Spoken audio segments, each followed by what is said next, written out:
1 week season. 1 week season, fam, La Familia. Welcome back. It is Monday, July 29th. We are a week into NFL training camps. Things are flying around. Lots of happenings, lots of news. We got some injuries. We got some depth chart surprises.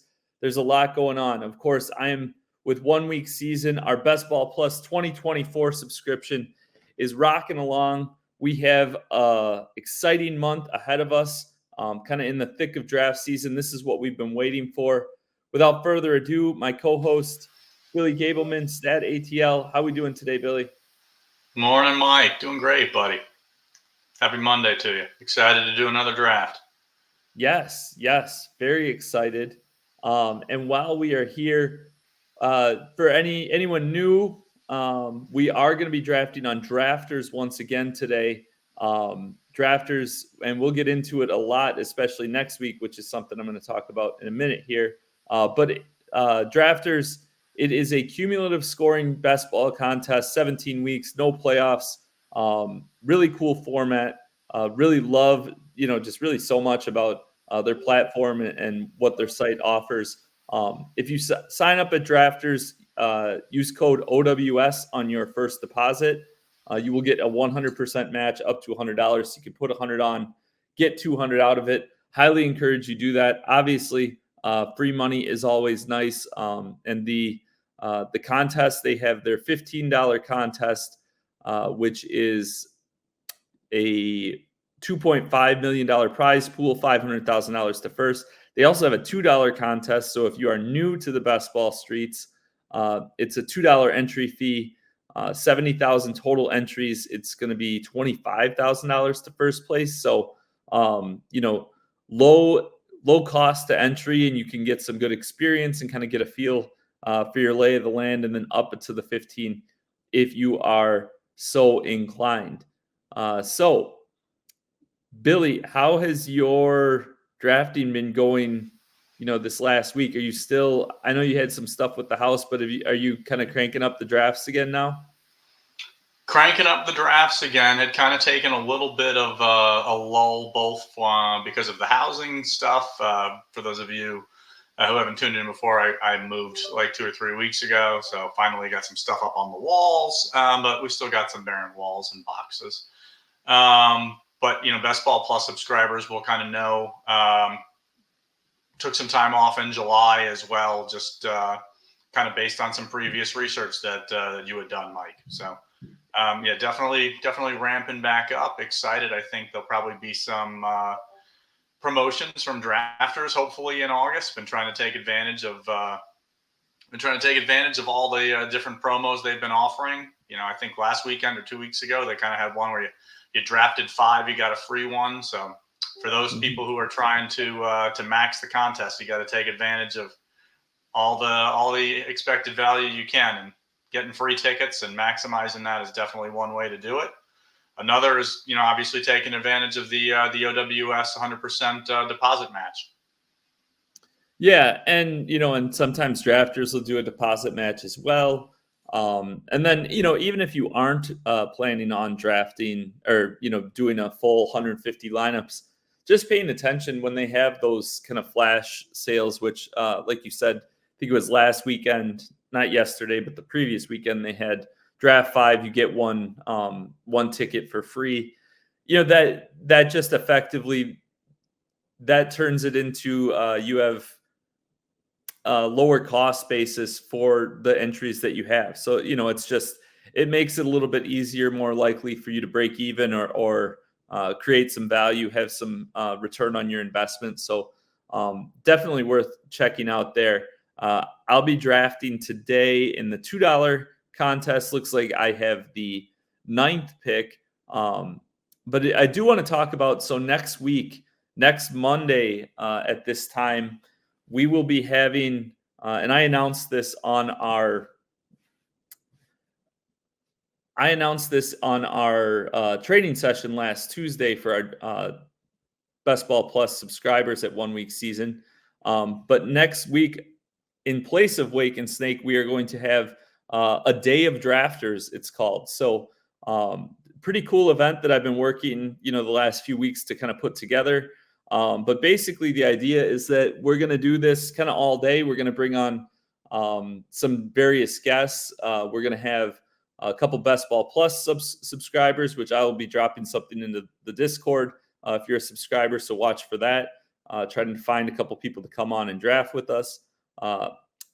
You yourself will be joining me. And then we have Zandamir and Hilo from 1 week season. And a special treat for the OWS faithful, JM himself making a rare early August appearance. He's going to be on jamming with me for about an hour and a half during the afternoon time frame. So that will start next week at 10 a.m. Eastern, and we'll have about a 4-hour segment, take a little break, and then have another 4-hour segment from 3 to 7 Eastern. So really excited about that. We also have some people from outside OWS who are going to be joining us. And if you're familiar, many of you are probably familiar, but if you're not, Dr. Roto is going to be joining us in the morning session, as well as Greg from Coach Speak Index, kind of the brains behind that whole thing. He runs the Coach Speak Index Twitter account, which I highly recommend if you don't already follow, especially at this point in the season. Coach Speak Index, just wildly valuable. Some great insight that he has on situations and what coaches are saying and different team dynamics. So definitely hope to have you guys all there. We'll be drafting drafters teams, talking about the contest, giving out some free tickets, and potentially giving out some OWS stuff. So definitely encourage all of you viewers to check it out. We also have a price drop coming up on our Best Ball Plus product that goes into effect on August 1st, which is this Thursday. So if any of you have been looking at joining, that price drops to $129. It started at $199 back in May, and it'll be down to $129. And you'll still have access to everything that we've done in past sessions. So nice. I see you started with Puka here. Yep, Puka, and I'm just going to go ahead and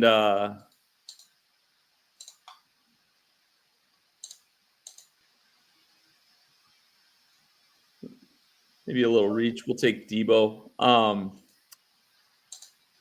So I guess with all of that said, we're kind of rolling along here. I have 8. Anyone from these first 2 rounds, I guess, that you have, that you think news from this first week, relevant stuff to pay attention to or that we can talk about today? I'm looking to see who's gone off the board. One of the things that we started actually today over a 1 week season, I guess this will be a little insight for you, Mike. We'll be putting it out on Twitter, something that I write on Sundays, just kind of a recap of the previous week training camp news, just kind of some of the biggest news and stories from the last week. Obviously, all the training camps, all veterans are reported.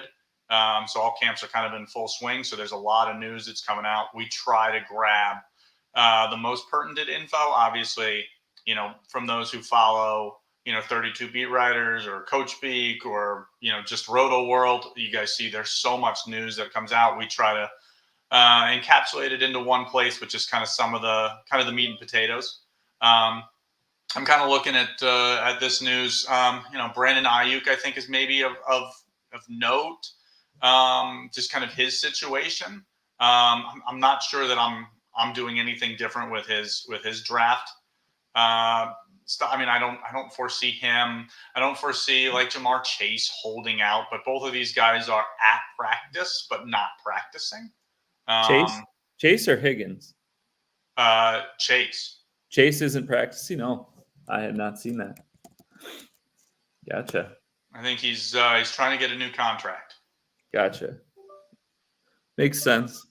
But, we're still, 6 weeks out from regular season games. So to me, I think we're probably too early to read too much into that type of stuff. That's my opinion. Yeah. So, Do you see what just happened in the 3 slot here? I did.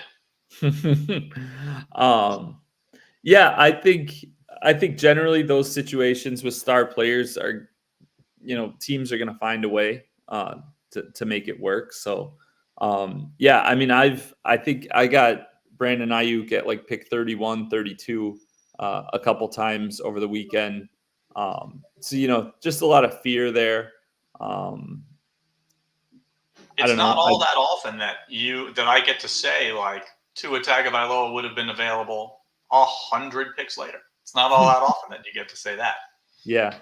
Yeah. Hopefully this guy levels this out so this the whole thing doesn't get tossed. Let's see. We'll just go ahead with Pittman. So, Mike, I think we've talked about on previous streams that I keep a spreadsheet of all this. I only have one Nakua, Debo, Pittman team. Okay. There you go. So hopefully you don't take the same QB and tight end. Obviously, the rest of the players will probably be different. But what contest is that in, though? It's in the original $2 mini. Ooh, all right. Then we're fine. Then we're fine. Yeah. We can both win. Yeah. Very excited to, I think I closed out. I mean, I still got about 20 of those drafts and that are still going in the slow drafts. And so excited to grab some guys in the 19th and 20th round as we get some of this kind of more breaking news.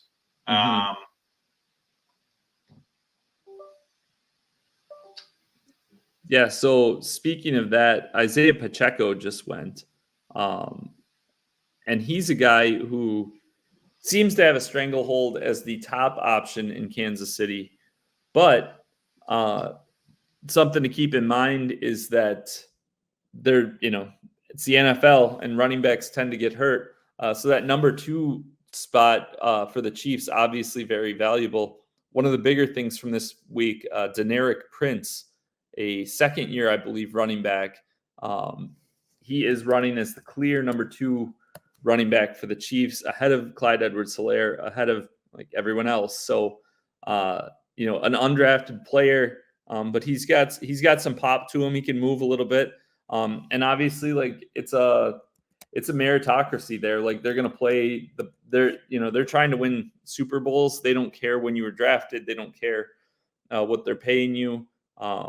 You look at Pacheco himself is a 7th round draft pick. So, they're willing to roll with these guys at the running back position they've shown. So, I think Prince is a, pretty interesting guy. He's risen, he was going from undrafted to, I'll take him in like the 17th or 18th round sometimes. But honestly, that might be a little later than it should be. Yeah, no. So Deneric Prince was in camp for them last year and was like a late cut at the end of August. Back again this year. Apparently, coaches gave him some stuff they wanted to see him improve on and work on, and apparently, reports have been very positive. And as you alluded to, kind of running as the backup to Pacheco. So, a guy that up until probably a week ago was going completely undrafted in contests. So, yeah, definitely. And then, it's always the other thing I want to talk about is with the Chiefs is their wide receiver situation. It seems like Rashee Rice, who just went off the board at 54th overall, he was going in the 7th round for quite a while. Occasionally later, Hollywood Brown going off the board now. I'm sure Xavier Worthy will go soon. It's wild to see how things continue to fluctuate with that situation and ADPs. And it's really hard to get a grasp on, and I've said this for a couple months now, like the Chiefs wide receivers that could be like an inflection point of like one of those things where if you get it right, you have just such a huge edge on the field. Because if one of these guys like becomes like the guy for, Patrick Mahomes with Kelsey aging a little bit, obviously that's wildly valuable. So, do you have any? I mean, we saw the bomb to Worthy. It's things sound promising on Rice avoiding suspension. I guess what's your overall thoughts there? Yeah, I kind of wrote up some thoughts on that, and really more of it was just around Rishi Rice's ADP rise, going kind of Mhm. from 7th round. I've seen him go in the 4th round several times in the last couple of days. He went at 54 here, which I think is his current ADP. I think he's at like 53.7, right around there. 54.8, yeah. So it Okay. basically went right on schedule there. But yeah, I mean, typically kind of seeing him, I think Mahomes has got an ADP of around 45. And so seeing him go a lot of times getting paired up with Mahomes, um, kind of that 4th, 5th round. I find like I'm seeing a lot. But yeah, I don't disagree with you. I think if you're going to, if you're going to be doing 150 of these drafts, I think it's totally in your best interest to take shots on different rosters with different Chiefs. Because there is, I think, a strong possibility that one of them separates and becomes a really strong value, even for somebody drafted in the 5th, 6th, 7th round. Mhm. So to me, I don't, I know when we play DFS, some weeks we have a rule about, at least one Dolphin or at least one Chief. Maybe not a hard and fast rule, but you get where I'm going with this. I don't Mhm. have quite a rule when I'm doing a draft if I want to have at least one Chief, but I am making a concerted effort to make sure that I am taking different Chiefs on different builds, just trying to maximize my likelihood of getting it right. Right. And we talk, one of the concepts I talk about is usable weeks. And, it's entirely within the realm that one of these guys excels, but, the other guys still give you, you know, enough usable weeks to kind of be worth their pick, especially if you're drafting correctly from a structural standpoint. Um, with my last selection, so my last two selections took Lamar Jackson and then Kyle Pitts. So Kyle Pitts, uh, there was some buzz about him. Apparently, that Kirk Cousins been cleared, fully cleared, has been practicing in training camp. There's been some buzz about Pitts. At least one of the days, I saw, beat writers talking about how it seemed like Cousins like was locked in on him, was targeting him a lot. The connection looks good, etc. Um, so he's an interesting spot. He's a guy that it wouldn't be shocking if he gives us a top three tight end season. It also wouldn't be shocking if he kind of just is similar to what we've seen, the last couple of years. Probably better than Arthur Smith days, but he could just, it wouldn't shock if he disappointed again. I think the overall point though is like you can see how Pitts or there's a lot of news that we're going to get where it's like, is it really news? Like Drake London had overheated in practice and he missed a couple days. And so Pitts was like the top target and Cousins was throwing to him a lot. Like that shouldn't be like, that shouldn't change our view, I guess, is my opinion. Sorry, I got a visitor I have to deal with. Hold on.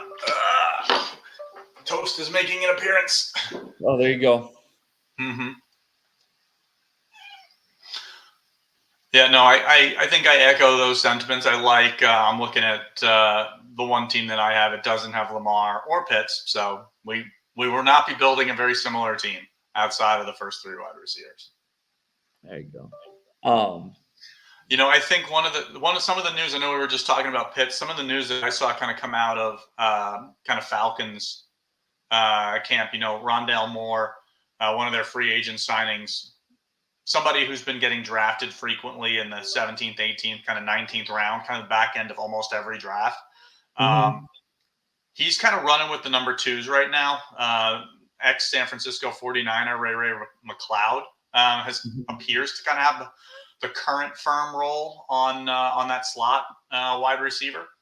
So, McLeod, somebody who's going completely undrafted. I'm not sure I've ever seen him get drafted in one that I've done. So, just something to kind of keep in mind. If you kind of need a flyer in the 20th round on a Kirk Cousins build, he's somebody that I don't mind taking a shot on. Yeah, I like that call. And I even like it, it kind of makes me like Darnell Mooney a little bit more. Just because I don't know that McLeod is like he doesn't seem like a huge threat, right? Whereas Moore, he's a little bit higher pedigree. He was a former second round pick. I don't know if he was always used right in Arizona, but like with him and Mooney both coming in, kind of viewed as similar types, I guess. Uncertainty in that slot role just makes me more confident in the kind of top 3 receiving options and Bijan. Yeah, no, I like that. I like that shout. So one of the guys, I guess, just went off the board in the 7th round at the 11 hole, Ramondre Stevenson. Just got that new contract. I think $36 million. A big contract. He's frequently getting drafted around the same spot, 7th round. And was interesting to me. I actually heard this somewhere else and then went and kind of verified it myself. So New England brought in new offensive coordinator Alex Van Pelt. Previously from the Browns, was with the Bengals before that. And he's had some good running backs at those 2 spots, whether it was, Joe Mixon and Giovanni Bernard for a few years in Cincinnati, last 4 years in Cleveland, obviously Nick Chubb, Kareem Hunt, Jerome Ford. During his tenure, he's never had a running back catch more than 44 passes. So, which is not even averaging 3 a game. So, I think a lot of the value that people see in Ramondre Stevenson is, he's this pass catching back. New England is likely on paper looks like they're going to be trailing a lot in second halves of games. Like that's kind of the script for me, that's kind of where I would be leaning if I was considering Ramondre in kind of that 7th round.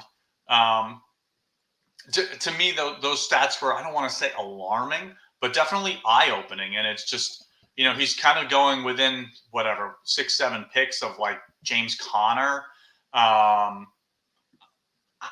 just don't know that I could ever get that. I mean, obviously, picks are roster specific, but man, that's just, that was an interesting stat. And, the name is Stat Atlanta. So we do like our stats.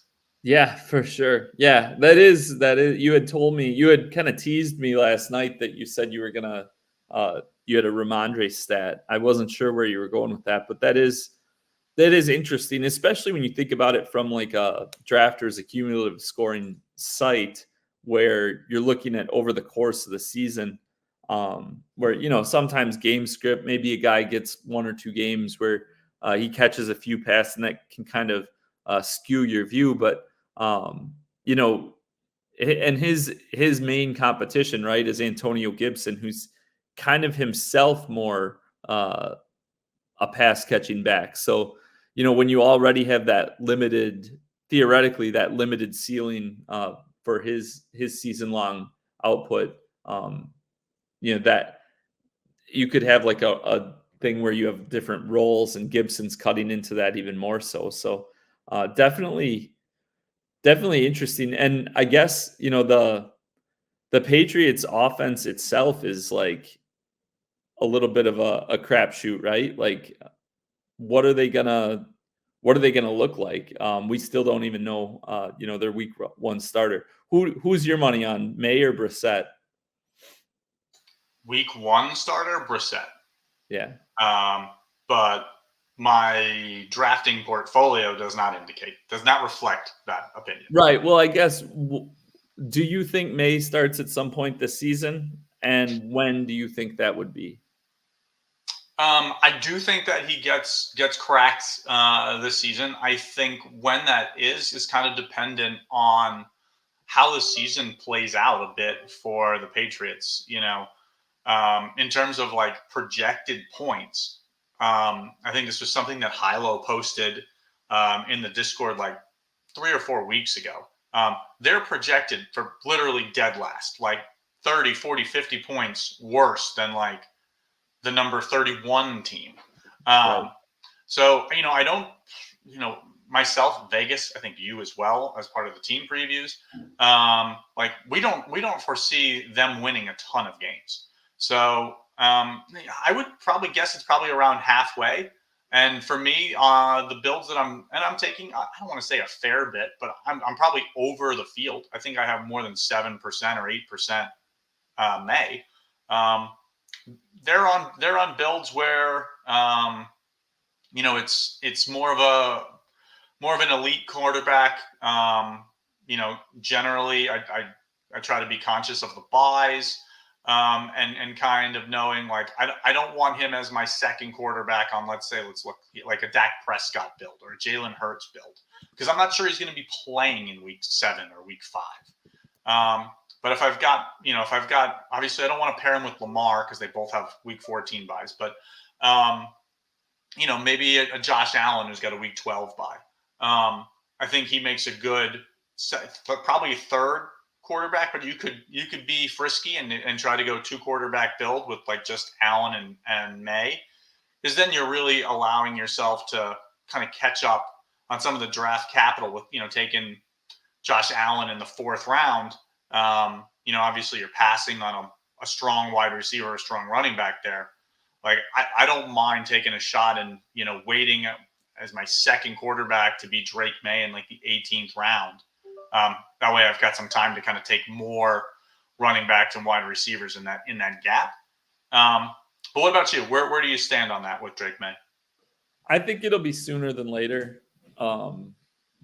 Generally, I think, that like mid-season is kind of the way, but I also like it wouldn't shock me if he just kind of takes over. The thing with the Patriots, Belichick's gone, but like it's still kind of like Gerard Mayo, like his, is kind of within that whole Patriots mindset. And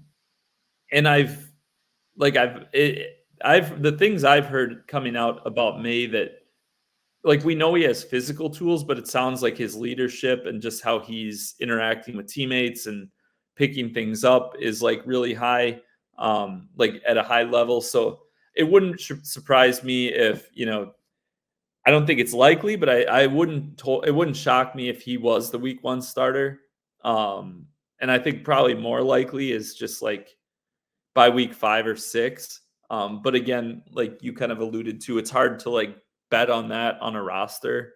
Little bit risky there. And he's a guy that his skill set, he's a better runner than a lot of people realize. Pretty good physical player. And it's just so cheap to stack them, right? Like if he does end up good, like Jalen Polk is like a 12th round pick, who he'll probably be going off the board pretty quick here. Hunter Henry's like a 13th, 14th round pick.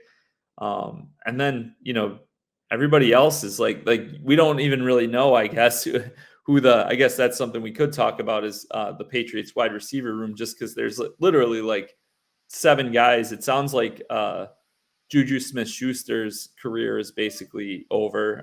I don't know if you have read the things on him, but it doesn't sound promising. Doesn't sound promising. I do like Javon Baker as late round shots. He's typically a guy 18th, 19th round. I don't mind taking 20th round shots on Kendrick Bourne. There's like 7 guys in that wide receiver room, and I think right now it's kind of anyone's guess at where that shakes out. And so it's just kind of one of those situations to continue to monitor. It's something I'll continue to kind of make note of in my Monday kind of weekly things for Twitter, for X. Sorry, it's still hard to say that. Yeah. I noticed with your last, I guess it's 2 picks ago now because you just took Johan Dotson. But I see in the 10th round, you grab Chase Brown. Kind of some interesting news out of camp between Chase Brown and Zach Moss. Anything you want to kind of chat about there? I Yeah. know we put So some thoughts in the Discord about it, but it sounds like Brown has been primarily both have been running with the ones, but Brown, it sounds like, has been more featured, has been out there more.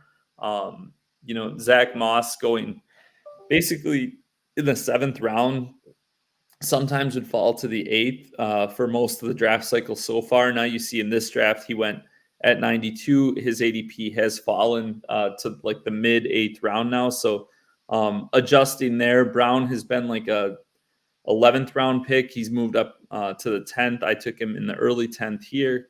So definitely like definitely a spot where like it's exciting. I do like Chase Brown. He was on my 7th place team in drafters last year.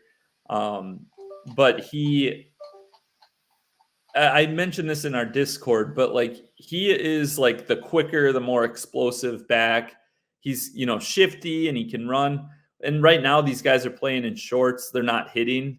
So like he's the guy who's going to stand out, right? He's the guy. There was one play that forget who it was. I think it was Braylon Allen.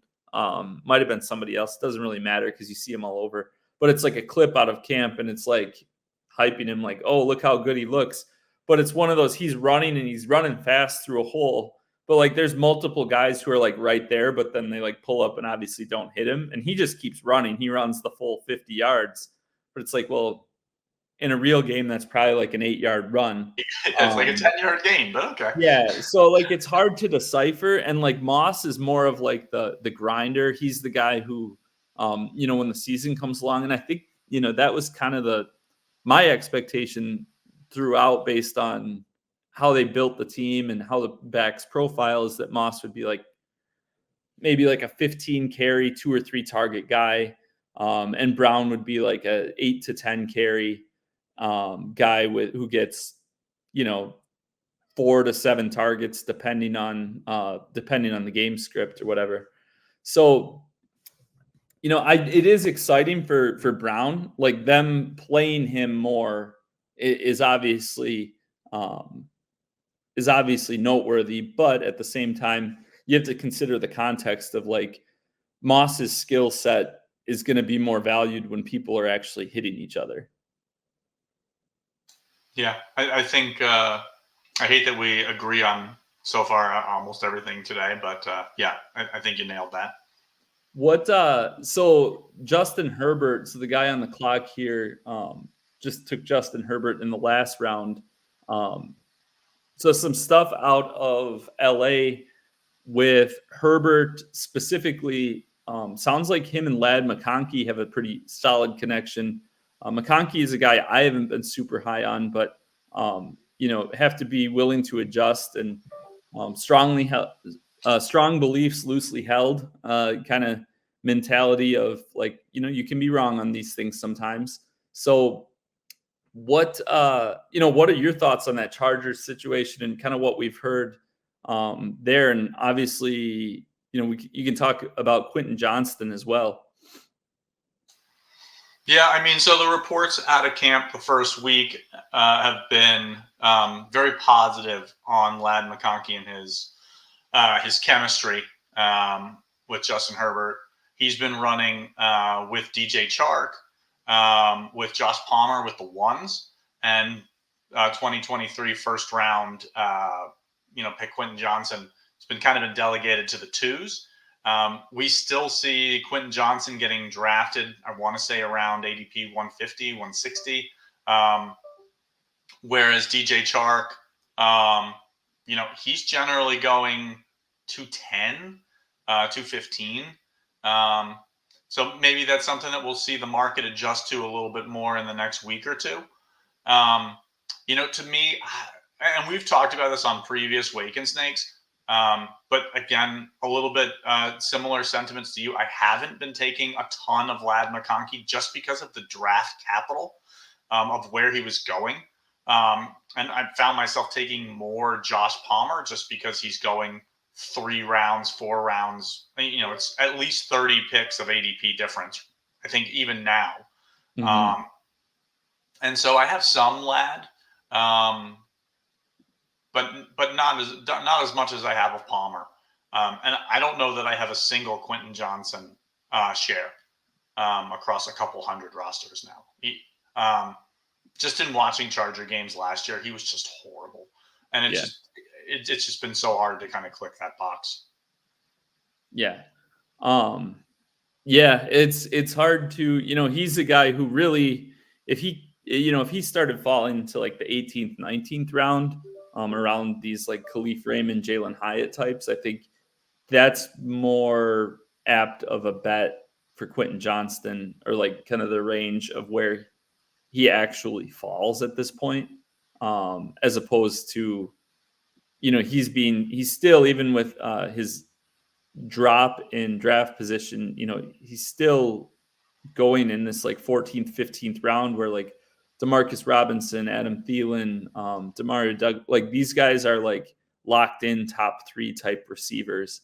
I guess since we're on that, receivers in this range, Jermaine Burton, we talked a bit about the Bengals backfield before, talked a bit about Jamar Chase earlier, but Burton has been drafted kind of in this round, and I've drafted a decent amount of him too. I think he's a talented guy coming out of Alabama. And with the T. Higgins stuff, didn't really know what was going on, but it sounds like Andre Yoshivas, I think I'm pronouncing that correctly. It sounds like he's getting pumped up a little bit, and kind of sounds like he's going to be the number 3 guy. And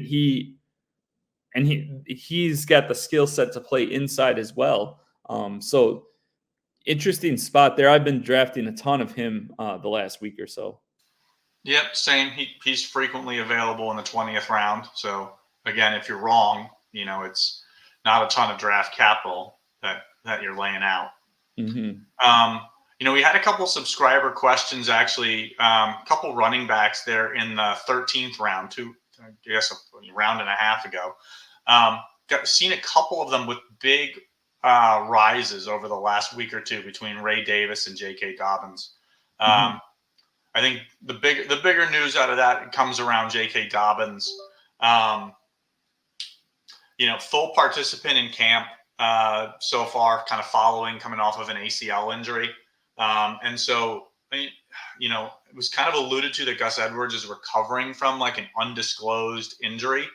And so Dobbins has been acting as the RB1 so far in camp.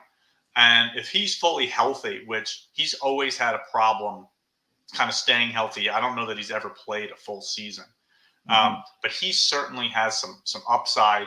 He's a guy I know that we've talked about on stream. I think he's like my 3rd or 4th highest exposure running back. He's just been a guy that I have liked. I've never lived in Baltimore, but I've gone to a couple Ravens games, and I've always just kind of liked what I've seen out of him. And just the potential. And, I know he's coming up now going in that 13th, 14th round, but he was going 16th, 17th round. And it was just kind of one of those where if I'm wrong, it's not really hurting me to take him in the 16th or 17th round. So I have a good bit of exposure to him. Right. But again, we're not taking victory laps on the first week of training camp, but he's a guy that I do like. Yeah, 2 at 27 is insane. For those people who don't know, there is a chat function in Drafters. It doesn't get used very often, and typically it's for comments just like that, or it's for comments for people being mad at somebody about them sniping. Why did you take my guy? Looking at that guy's draft, it's been pretty it's been fine other than those picks. Yeah. So I'm wondering if, because he took Tyreek and Waddle, he just went to like Q Tua and then maybe got disconnected, or he went to Q him and accidentally he didn't realize he was up. It came up to him quick and he hit draft instead of Q.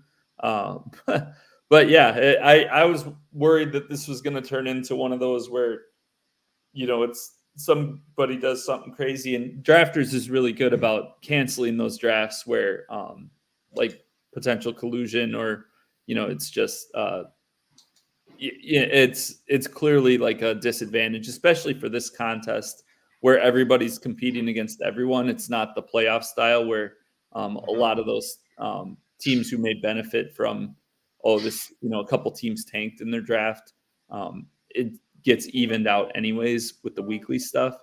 Um, but yeah, I was glad to see that guy got it together. Um, Kendre Miller just went off the board. He's down. His ADP is down. It's still his ADP is still at 143 on like by the statistics, but anybody who's been drafting the last week, this is kind of the range he's going in 15th, 16th round. So I guess do you have any thoughts on him? I know he hurt his hamstring. He missed practice, and then his head coach Dennis Allen kind of let him have it to the media, kind of directly to the media. Kind of my take on it, and I shared this with our subscribers. But it's the Saints are a cash-strapped team. Like they keep kicking the can down the road on their terrible salary cap management. So they don't have like a ton of options like to do different things. And Miller was a third round pick just a year ago. Obviously, the coach was frustrated in that moment. And, he made a comment alluding to like it's hard to make the team if you're always hurt.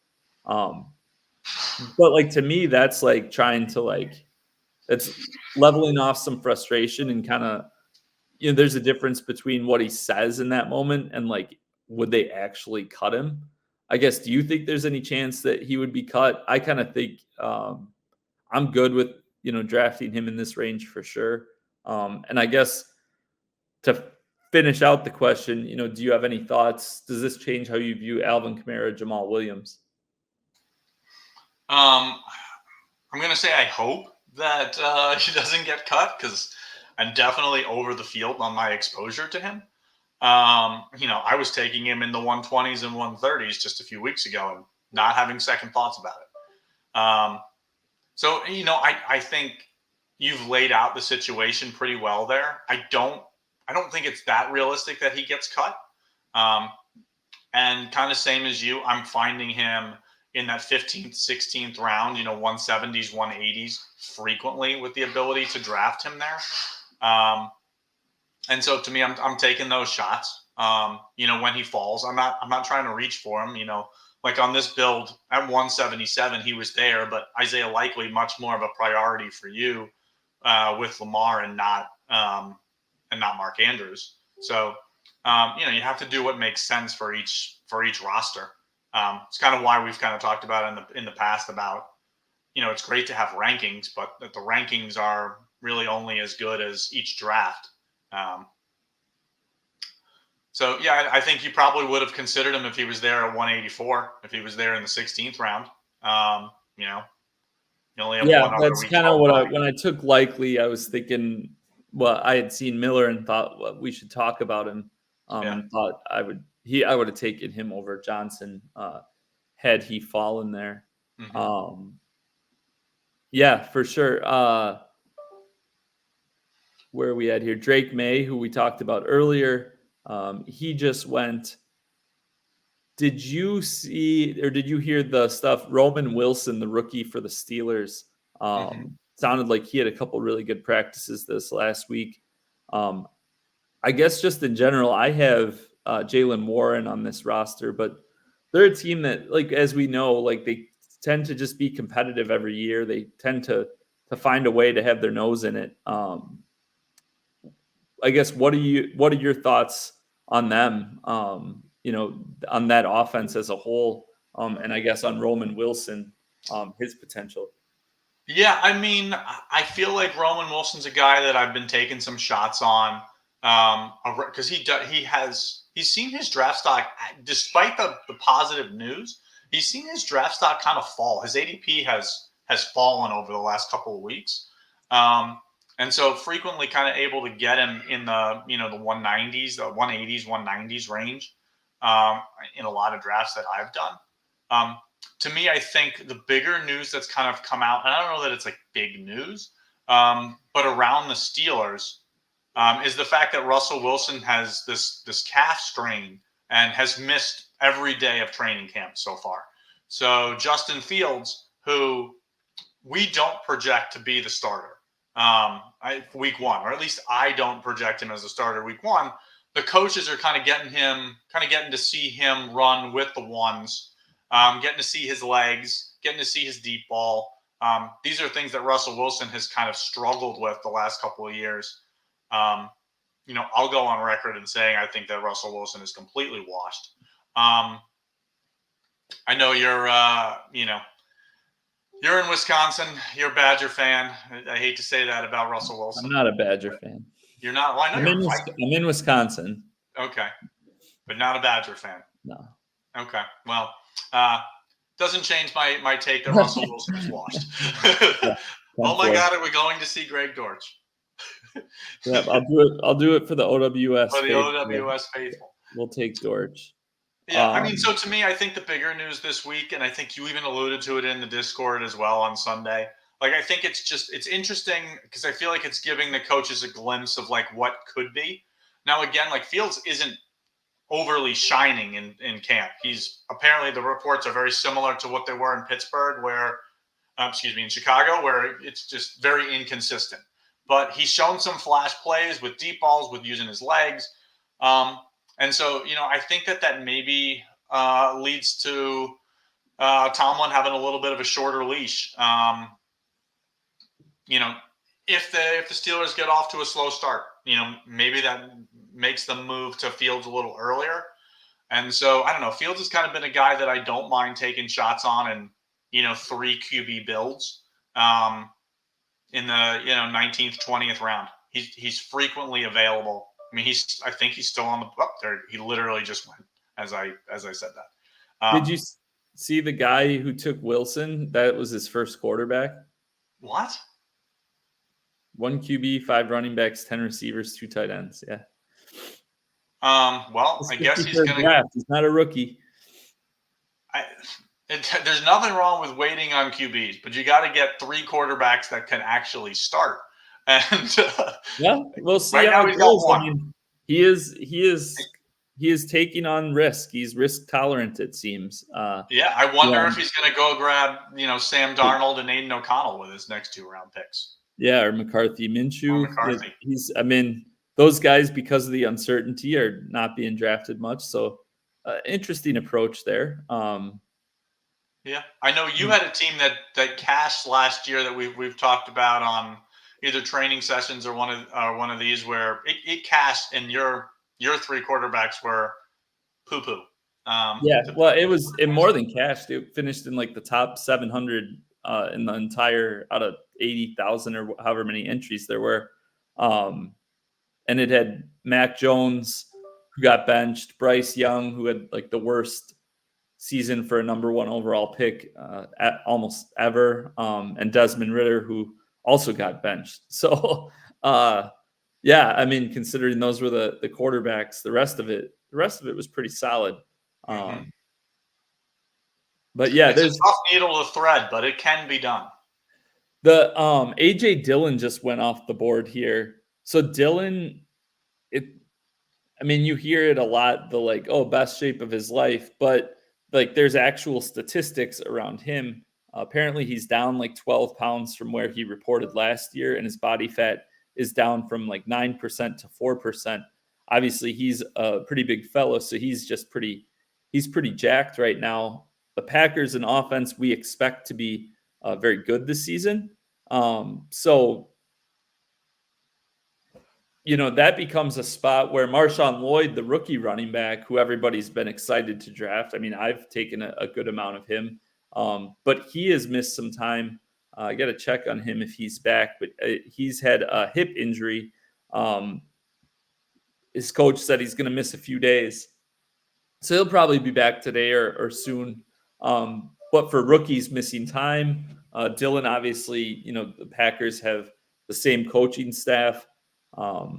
It's an interesting spot. He's a guy that, those 19th, 20th round picks, it's appealing for me. Yeah, I don't disagree with you there. I think I don't have very many shares of him, but I've taken him on a few builds. Honestly, really just more to hedge. I against some Marshawn Lloyd because I definitely over the field there. He's a guy that I love kind of taking in the late 130s. You see him fall to the 140s sometimes as kind of like your RB4, RB5 on builds. He definitely has that upside.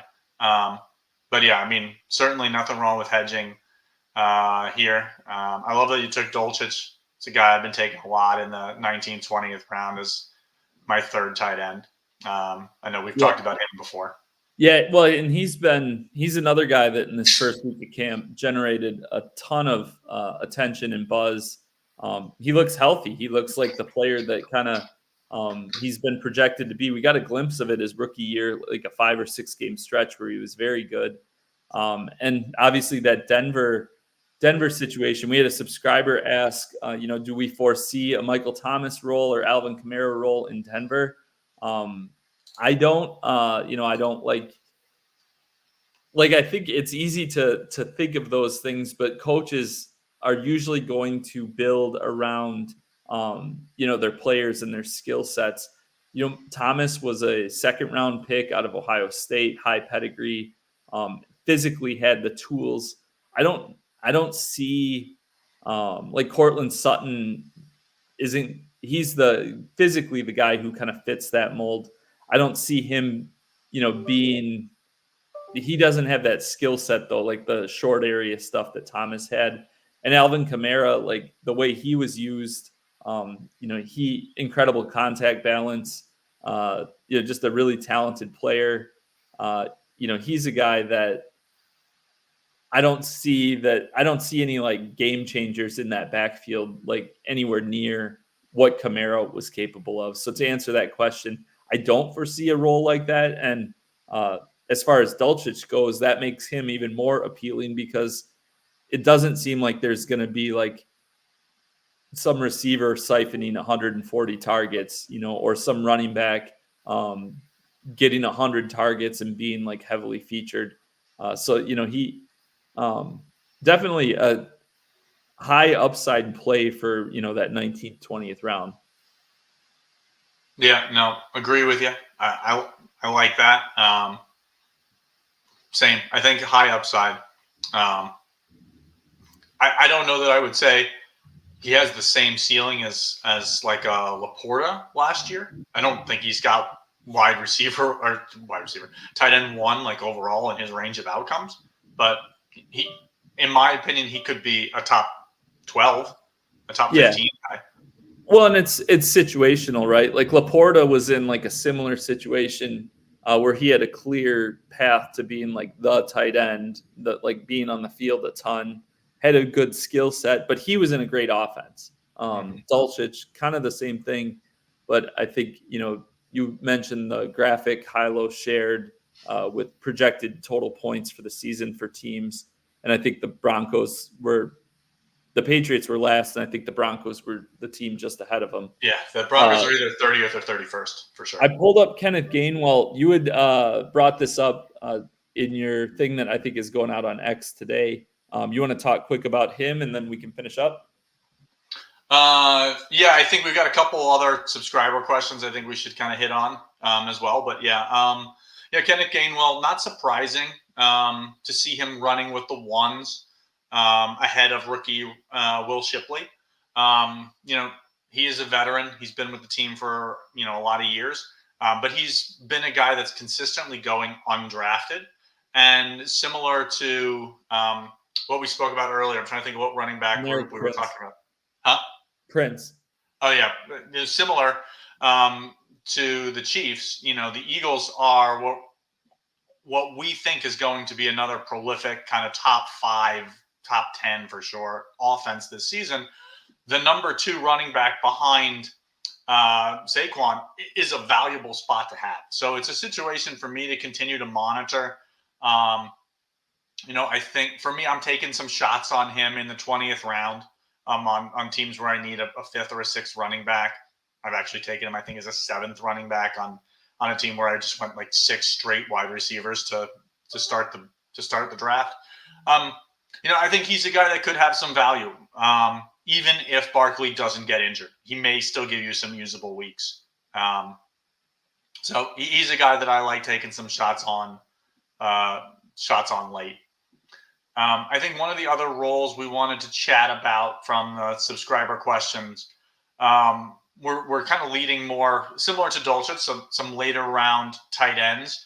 I think the subscriber specifically called out the Chargers, Commanders, and Giants. You have any thoughts on those three? I'm going to take a quick peek here in the Discord and any other kind of market news we want to hit on. There weren't any others. Yeah, I mean the Chargers. So you have Hayden Hurst.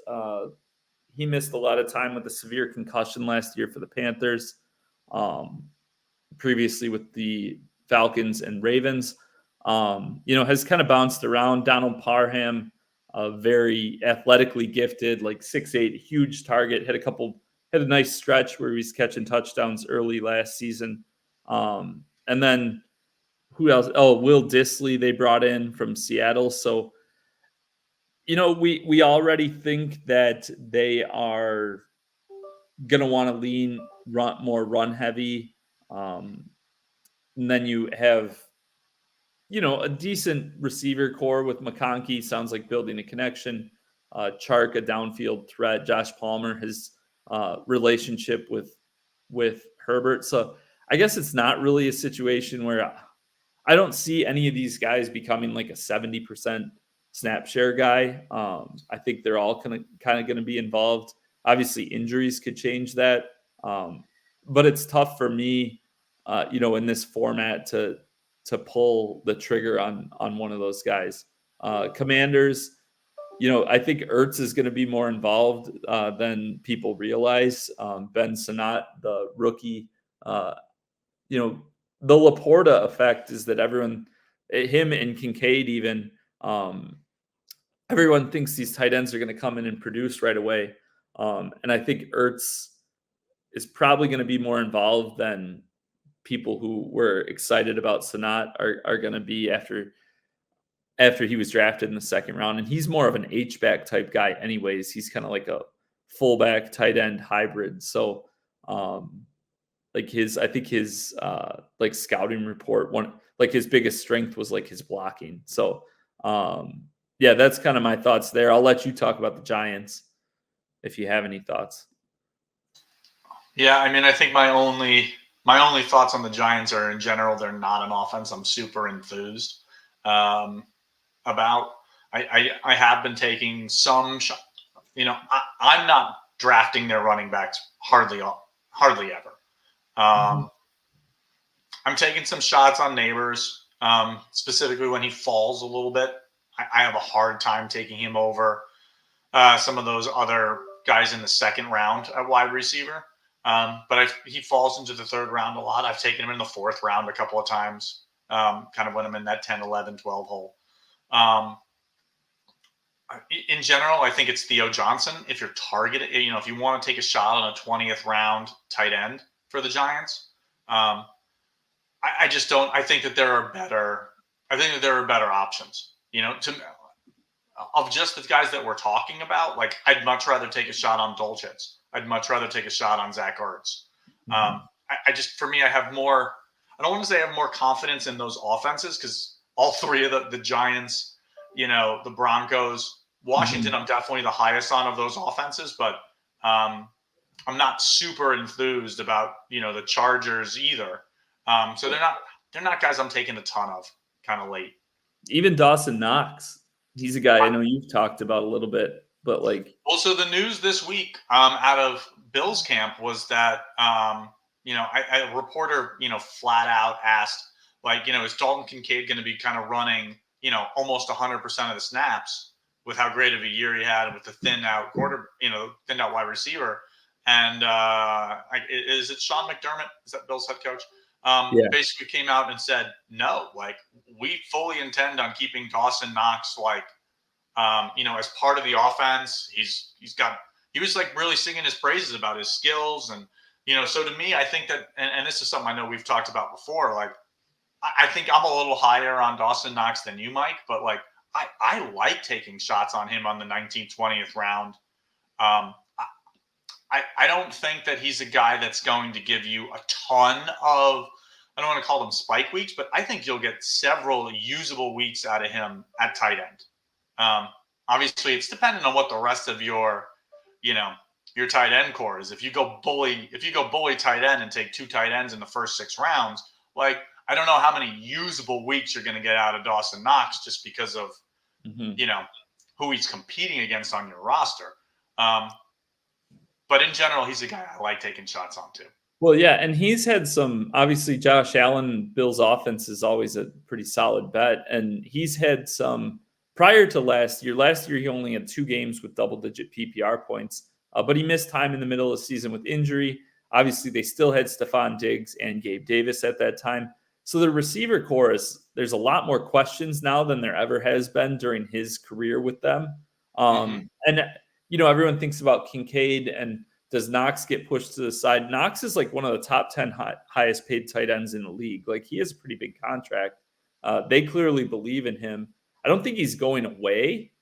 And that's kind of why among those like top like 6 or 7 tight ends, Kincaid's probably the one I have the least.